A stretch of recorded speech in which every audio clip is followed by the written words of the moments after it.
રાજપીપળામાં 40થી વધુ વાઘના ચામડા. ધર્મેશ્વર મંદિરના મહંતની પેટી ખોલતા લોકો આશ્ચર્યમાં. 37 આખા વાઘના ચામડા, 133 જેટલા વાઘના નખ. નર્મદા જિલ્લાના રાજપીપળા શહેર નજીક આવેલા સુપ્રસિદ્ધ ધર્મેશ્વર મહાદેવ મંદિરના જૂના મકાનમાંથી જાનવરના નખ અને ચામડા મળી આવતા સમગ્ર પંથકમાં ચકચાર મચી ગઈ છે.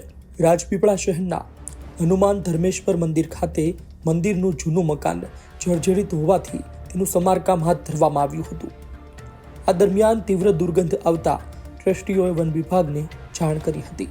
Rajpipla range forest officer Jignesh Soni અને તેમની ટીમ ઘટના સ્થળ પર આવી પહોંચી હતી. આ સાથે એક રૂમમાંથી વાઘના ચામડા અને નખ ભરેલી આખી પેટી બહાર કાઢવામાં આવી હતી. નર્મદા જિલ્લાના રાજપીપળા નજીક ધર્મેશ્વર મહાદેવનું મંદિર આવેલું છે ને આ મંદિરે મહંત રહેતા હતા. ત્યારે મહંતની જે જૂની પેટી હતી એ પેટીમાંથી કેટલાક શંકાસ્પદ વાઘના ચામડા મળ્યા છે અને જેની તપાસ ચાલી રહી છે. આપણે મંદિર પાસે આવે છે ને મંદિરનો ગ્રાઉન્ડ રિપોર્ટ બતાવીશું. તમે જોઈ શકો છો આ જે મંદિર છે ધર્મેશ્વર મહાદેવ મંદિર અને આ મહંત રહેતા હતા. મહંતની વાત જે છે એ અહીંયા વર્ષો સુધી રહેતા હતા. પૂજા પાઠની સાથે સાથે ખાસ તો એ હતી કે તેઓ વિદેશ પણ ગયા હતા, અમેરિકા પણ ગયા હતા. ત્યારે વન વિભાગને અહીંયાથી ચામડા મળ્યા છે. આ જે મકાન છે તો આ મકાનની ખાસિયત એ છે કે આ મકાન બહુ જૂનું છે અને મંદિરના ટ્રસ્ટીઓ દ્વારા અહીંયા રિનોવેશનથી લઈને અન્ય કામગીરી કરવામાં આવતા હતા. તે દરમિયાન એક પેટી મળી હતી મોટી.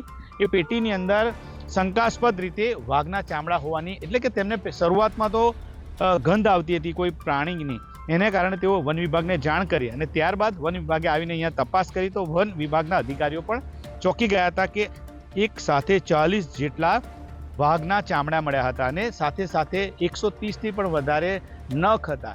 આ તમામ વસ્તુઓ વન વિભાગે કબજામાં કરી લીધી છે અને અત્યારે વન વિભાગ તપાસ કરી રહી છે. પરંતુ આ બધાની વચ્ચે ખાસ વાત એ છે કે મહંત જે હતા એ મહંત મધ્યપ્રદેશના રહેવાસી હતા અને મહંતનું નામ હતું માધવાનંદજી અને તેઓ મધ્યપ્રદેશના હતા અને અમેરિકા પણ તેઓ ગયા હતા. ત્યારે તપાસનો વિષય એ છે કે આ નર્મદા જિલ્લાનો અંતેરાળ વિસ્તાર છે, ત્યાં આ મંદિર હતું. આટલી મોટી સંખ્યામાં વાઘના ચર્મ જે હતા, વન વિભાગ અત્યારે શંકાસ્પદ કહી રહ્યું છે, પરંતુ આટલી મોટી સંખ્યામાં વાઘના ચર્મ હતા તો તેનો ઉપયોગ કોઈ તાંત્રિક વિધિ માટે થતો હતો કે પછી અન્ય કોઈ માટે? કારણ કે વાઘ ગુજરાતની અંદર હવે છે જ નહીં અને અત્યારે વાઘને વસવાટની વાત ચાલી રહી છે. એના માટે જે વિસ્તાર છે પંચમહાલ દાહોદનો વિસ્તાર છે તે વિસ્તારની અંદર વસવાટ માટેની વાત કરી રહી છે, પરંતુ આટલી મોટી સંખ્યામાં વાઘના ચર્મ મળતા મોટી ઘટના કહી શકાય. ત્યારે અત્યારે તો તપાસ ચાલી રહી છે. ત્યારે આપણે આ જે મહંતના ઘરે છે ત્યાં તાળું મારેલું છે ને અહીંયા રિનોવેશનનું કામ ચાલતું હતું જે અત્યારે કામ ચાલતું નથી. વન વિભાગ પાસે અધિકારીઓ સાથે અમે વાત કરી તો અધિકારીઓનું કહેવું છે કે આ તમામ જે મુદ્દામાલ છે એટલે કે જે શંકાસ્પદ વાઘ ચર્મ મળ્યા છે તેને FSLમાં મોકલવામાં આવ્યા છે ને FSLનો રિપોર્ટ આવ્યા બાદ હકીકત ખબર પડશે.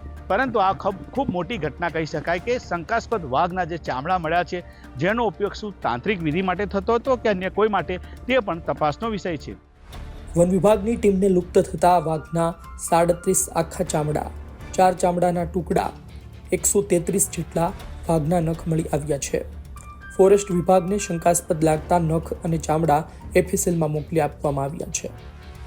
जो राजपीपला से कुछ 3 किलोमीटर दूर एक पुराना मंदिर का कैंपस है, वहाँ से कुछ स्किन जो हैं और टीथ के पार्ट और कुछ नेल्स के पार्ट हमें मिले थे.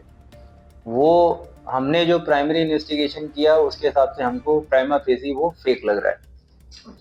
उसके बाद भी उसको क्योंकि जत्था ज़्यादा है 100% उसकी चकासनी के लिए हमने ऑलरेडी CCMB हैदराबाद में उसके सैंपल भेज रहे हैं. तो वहाँ से जब आएगा तो 100% जो भी है वो सामने आ जाएगा. कितने दिन में आ सकता है रिपोर्ट? अब वो देखिए सैंपल की संख्या ज़्यादा है तो थोड़ा टाइम लग सकता है. फिर भी आप मानिए कि 3-4 महीने में हाँ 3 महीने तक लेंगे. हमारे सैंपल की संख्या मतलब काफ़ी ज़्यादा है. नहीं, हम लोगों ने जिस हिसाब से इन्वेस्टिगेट किया, हम जो तो करते हैं कि भाई कलर तो नहीं निकल रहा है, पैटर्न कैसा है, उस हिसाब से हमको प्राइमा फेसी जो है वो फेक लग रहा है. हाँ, फिर भी हम उसको क्योंकि इन्वेस्टिगेशन करना जरूरी है, होना भी चाहिए, इसलिए हम उसको CCMB हैदराबाद के लिए भेजा जा रहा है.